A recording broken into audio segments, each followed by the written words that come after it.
Located in Wise, Virginia, there is an inn that is so haunted that the eyewitness accounts go on and on and on. And y'all, this is one of my favorite places. This here is the inn at Wise. Back in the 1800s, during the Civil War times, the inn was known as Donson's Inn, and it used to be used as an inn and a tavern. At one point in time, they even had court there while they were doing things to the courthouse, which is located right next door. In roughly about 1909, the Dotson Inn burnt down to the ground, and, well, they built the inn it was on top of the remains. Some of the most recent things that have happened there is when UVA at Wise came down and did a class there where they were talking about superstitions. And they had the college students in the lobby and they caught some paranormal activity. Now, the stuff they caught was on a spirit box that someone had brought in. And what they said was something I really can't say on TikTok, but it was you know, that word. The spirits here are known to be extremely mischievous and they could be touchy feely and they do a lot of things that, well, kind of get on your nerves, but then kind of make you laugh afterward. The housekeepers there talk about how they'll go into a room and have it made beautifully. They'll walk out. Curtains are closed, beds made, drawers are pushed in. It's just how it's supposed to be.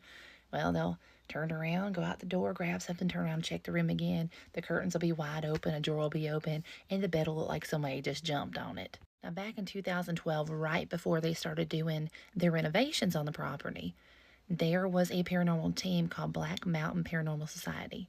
They came in and did a huge investigation. You can also find that on YouTube. But what they caught was some really good evidence. It said that they actually caught some Class A EVPs there. Located on the third floor is where a lot of the hauntings happen. A lot of people report that they'll be laying in their bed and they'll hear these kids running up and down the hallways making a ruckus and laughing. I spoke personally to a lady that works there and has for a long time, and she told me this story about how her and her granddaughter had been spending the day there, and these guests were there as well, and they met the granddaughter. Well, soon after, the lady and her granddaughter went home. Well, the next day she came back into work, and these two guests that she had met were talking to her about hearing her granddaughter being loud the night before and was running around, and they heard her. Well, she looked them dead in the eyes and says, "We went home yesterday, and there were no kids checked in here." Now, the most infamous room that you do want to book and you want to stay in is Henry's room, and that's in room 337. If you look right there, it is that triangle room right at the top of the building, and it used to be the attic before renovations. Henry is their most mischievous spirit that they seem to have besides the kids that run the third floor. Henry is known to pull chairs out from underneath the desk, mess up the bed as well and the curtains, and he's been known to tug on hair and pinch from time to time. I asked the lady that worked there, well, how do you know it's Henry? What happened to Henry? And she said, well, this is actually a character from a novel that was written in that room. The novel was called The Devil and the Lawyer, and the lady that wrote the book lived in that room when this place was rented out as pretty much apartments. And Henry the character is now Henry the Ghost, and Henry has his own plaque. And when you try to open his door, sometimes he pushes back on the door and won't let you in. Back when this was a rental property where people used to rent their rooms there, not just for guests for the night, there was a person that lived there that said every time he'd go take a shower, a black shadow blob would appear and he'd catch it out of the corner of the eye. When he pulled the shower curtain, he'd look and it was gone. Shadow figures were reported by numerous people, and you can pretty much see them run past the doors out the corner of your eye. In the 1980s, during the same time that the place was rented out, there was a maintenance man that was working there, and well, he was doing some maintenance work on the place, and he was on the stairwell and he kept feeling like he was being watched, and he kind of felt kind of heavy. And all of a sudden, he heard the creaking of the stairs behind him walking up steps. And he said he thought it was one of the people that lived there. So he kind of scooted over to the side so, they could get around him and go up the steps.